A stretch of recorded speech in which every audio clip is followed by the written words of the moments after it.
Hey everybody, welcome back. James here again with you. And today I wanted to do a follow-up video to the Umarex Gauntlet at 100 yards. Um, Last time I took it out to 100 yards on video out of the box, it was -5 degrees, and today it's in the 50s.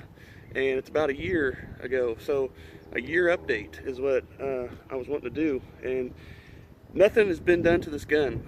It's factory, like you would get it out of the box. I haven't done any modifications or tuning to it in this shooting session. Plus my modifications, I don't do anything to the gun anyway, besides tuning the barrel, which there is no tuning on this gun. Tuning or nothing on this gun right now. And the reason why I wanted to do this is because a lot of people were trying to say that the gun is not accurate and precise at 100 yards. And, when I first got it, I didn't know, we all didn't know what we were getting into. And then being a year later now, doing all the extensive testing I've been doing on this channel and the second channel, all about air guns, I found out what pellet to use according to those promotional videos that they were putting out about this gun before it was released, from American Air Gunner, Rick Utzler on Air Gun Reviews, and a couple other guys that get the guns prior to consumers.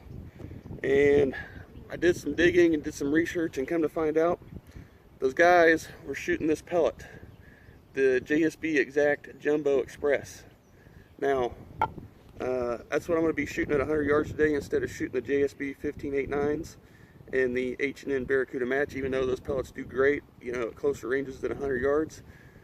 I wanted to see if I can mimic what those guys were shooting, specifically Joe Brancato, at 100 yards with this pellet. They didn't specify this pellet. Everybody asked what pellet they were using, and they didn't want to say it. They didn't want to tell anybody for some reason.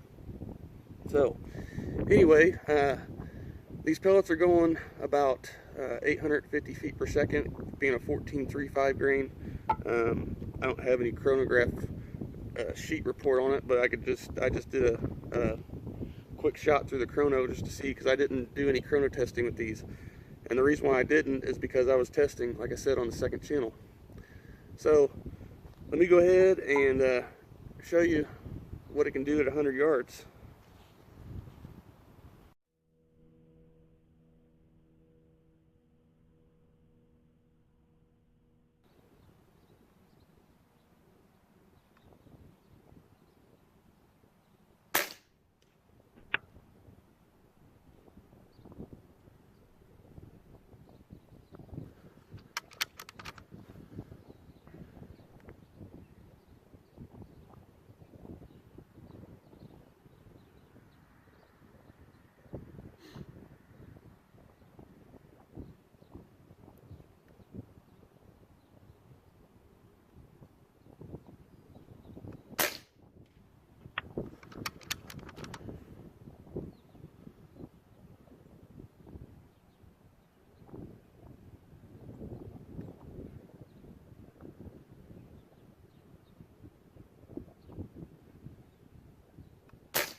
back here at the bench and you're probably thinking, well, that's not enough shots to be significant. Well, like I said, I've been testing with this gun, and I've probably been one of those guys that's tested the most with this gun within a year, and I know exactly why this gun's doing what it's doing.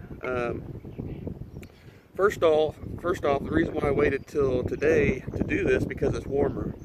The barrel, in that colder temperature like that, the bore actually shrinks or expands out more towards makes the barrel walls shrivel out, and causing the shots to be less accurate and less precise downrange. So it's warmer. It's about a little over 50 degrees today, and if you don't know already, the Gauntlet has a choke in the barrel.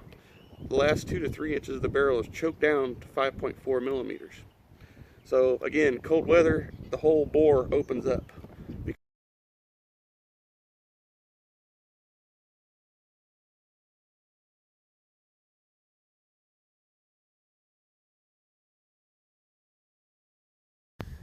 And I'm not blaming those shots, because I tested twice. I shot it for precision the first group, and second I shot for accuracy at that 1-inch sticker.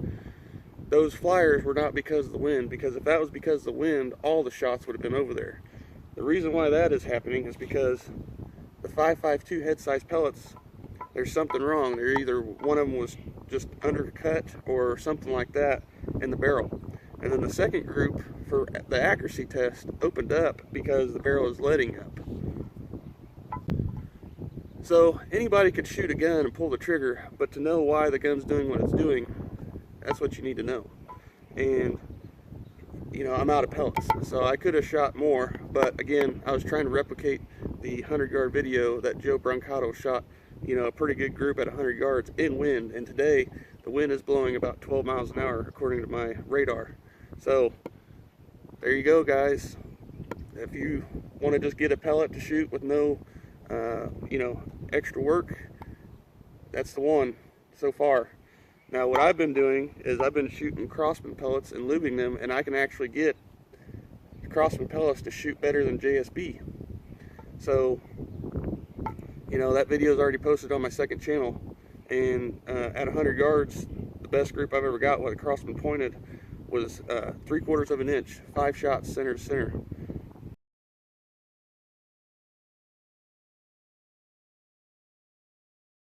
So, but anyways, like I said, if you don't want to put all in the work, and you just want to order pellets just to shoot for, you know, accuracy and precision to stretch your limits, there you go. And I'm not saying that because they're high quality or match grade pellets or nothing. I'm just saying that because they're 14.35, and 14.35 grain pellets match the twist of the barrel, which is 18.8 inches, because it's a super slow twist. Slower twist, you're going to need a lighter pellet, and according to my calculations, these are pretty close to what it calls for. And then RWS has the 14.5 grain pellets. That's what the barrel is supposedly designed for. But again, it is what it is, and you know, the gun is possible to group very well at 100 yards. I think one group, the first group I shot, was sub MOA, and the second group was just barely over MOA. So, and you can see that the dot being 1 inch, it was pretty spot on for after I adjust my sight, since I don't shoot at 100 yards all the time. It is what it is, guys. So hope you liked the video, and hope you got something out of it, and you know, get out there and know your gun and know why it's doing what it's doing. You know, flyers are a thing, and it happens, and especially when it's consistent like that. I mean, you guys, I can't lie about it, you guys seen it. One shot out of both groups is in the same exact location. So that tells me that that flyer is consistent with this ammo in 2 groups back to back. So alrighty guys, I appreciate you watching. We'll see you on the next one. Thanks again.